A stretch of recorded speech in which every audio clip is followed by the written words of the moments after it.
Just wanted to demonstrate a program called Keyboard Maestro, which can be useful when using Atlas. One of the things I've seen in the forums a couple of times is a wish for a shortcut for doing certain things in Atlas that don't have built-in shortcuts. One of those a couple of times has been people requesting for the new patient note to go to full screen when it's open. So you can click the plus icon here, hit note, and of course it's this tiny little window and you have to hit this button in order to open it to full screen.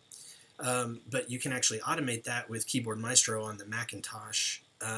Keyboard Maestro is a macro program, sort of like Breevy on Windows or Text Expander on the Macintosh, but it's a lot more powerful. And one of the things that we're going to use is actually image recognition of the screen, where you can have the program actually look for an image on the screen and then make an action based on that if it's recognized. So I've started a new macro. This is the Keyboard Maestro editor, and one thing I have here is AtlasMD macros, and you can set it so that it's only active in certain programs. So right now I have these programs running on my Mac.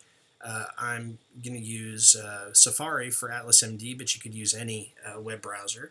And I'm going to set it so that this only works within Safari, and you can actually make it only active with certain windows, certain window titles, or if a window title does not exist, etc. So it's pretty powerful. So we've got a new macro. We'll call this new note with full screen. And we need to have a trigger, and the most natural one is just to use Atlas's triggers.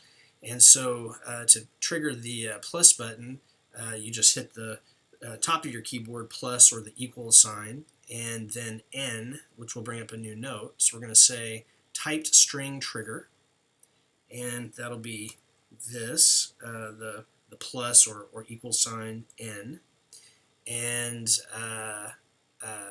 then that will automatically trigger Atlas to bring up the new note like you're used to.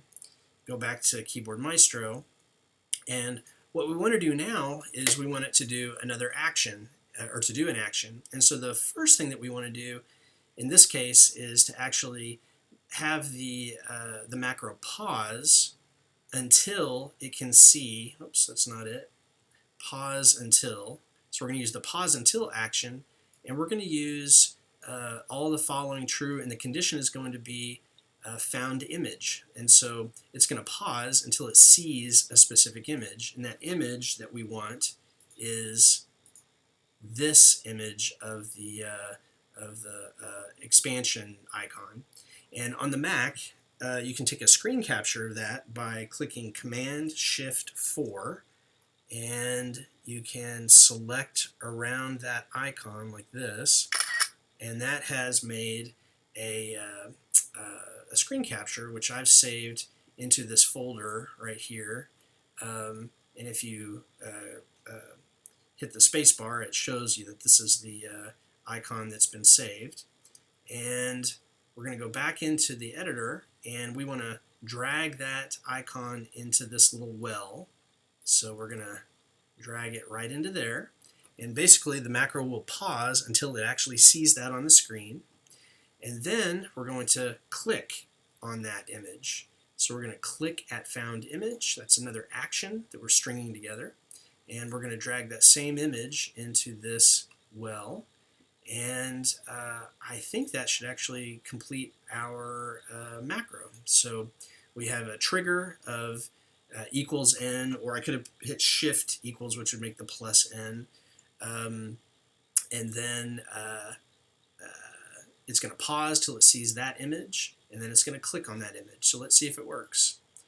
All right, we're going to cancel this, and I'm going to hit plus n, and you can see it just did it. I'll try that again.